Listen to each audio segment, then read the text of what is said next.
Bismillahirrahmanirrahim. Assalamualaikum warahmatullahi wabarakatuh. Perkenalkan, nama saya Nur Mahmudi Fadila.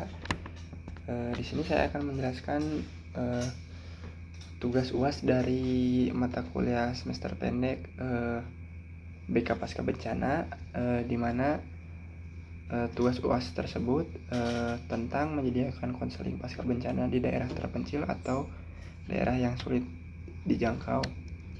Langsung saja masuk dalam materi pembahasannya, yaitu disaster counseling atau konseling bencana adalah suatu tindakan yang dilakukan untuk membantu korban bencana alam untuk mengurangi dan menghilangkan gangguan psikologis yang dialami akibat bencana dan mengembangkan potensi yang dimiliki agar dapat menyesuaikan diri dengan lingkungan dan keadaan setelah bencana.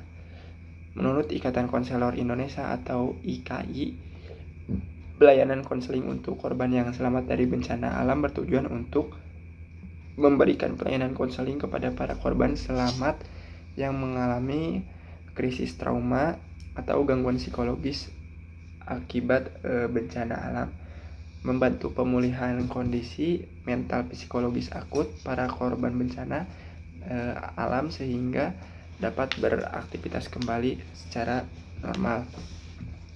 Konselor juga memiliki peran penting dalam pemulihan kondisi psikologis krisis trauma yang dialami oleh para korban yang selamat dari bencana alam. Adapun peran konselor terhadap korban yang selamat dari bencana alam yaitu dengan memberikan pelayanan konseling bencana, konseling krisis atau konseling trauma healing, baik melalui format individu, kelompok, klasikal maupun dalam lapangan.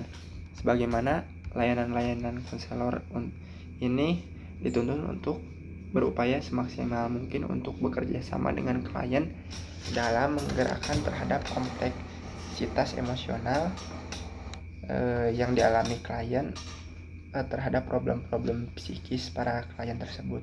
Dan bagi klien yang mengalami ketidakseimbangan nalar berpikir, ketika konselor tidak mampu memahami tanda-tanda gejala psikis dalam diri klien seperti burnout atau compassion fatigue dan usaha-usaha yang dapat mereduksi pengaruh psikis praktisi terhadap klien. Tantangan-tantangan sistematik juga dapat mereduksi pengaruh dari tempat kerja atau secara organisasional. Memahami secara ilmiah masalah-masalah berhubungan dengan masalah-masalah yang berhubungan dengan pasca bencana dengan konselor ini, yaitu menyediakan layanan yang bekerja dengan profesi-profesi lainnya untuk memberikan pelatihan bagi konselor untuk memperbaiki kinerja sehingga profesi konselor kedepannya dapat meningkatkan profesionalitas profesi ini dalam konseling traumatik. Konselor sebagai pemberi layanan harus memiliki keterampilan dasar. Keterampilan yang dimiliki oleh seorang konselor diantara lainnya adalah pandangan yang realistik. Konselor hendaknya memiliki pandangan yang realistik terhadap peran mereka dalam membantu orang yang mengalami traumatik. Keterampilan ini juga berguna bagi konselor untuk memahami kelemahannya dan kelebihannya dalam membantu orang yang mengalami trauma tersebut. Dan yang memiliki trauma ini memiliki keterbatasan yang dimaksud, yaitu diantara lain yang pertama yaitu konselor memiliki data yang lengkap tentang kelemahan kepribadian klien sebelum mengalami trauma tersebut.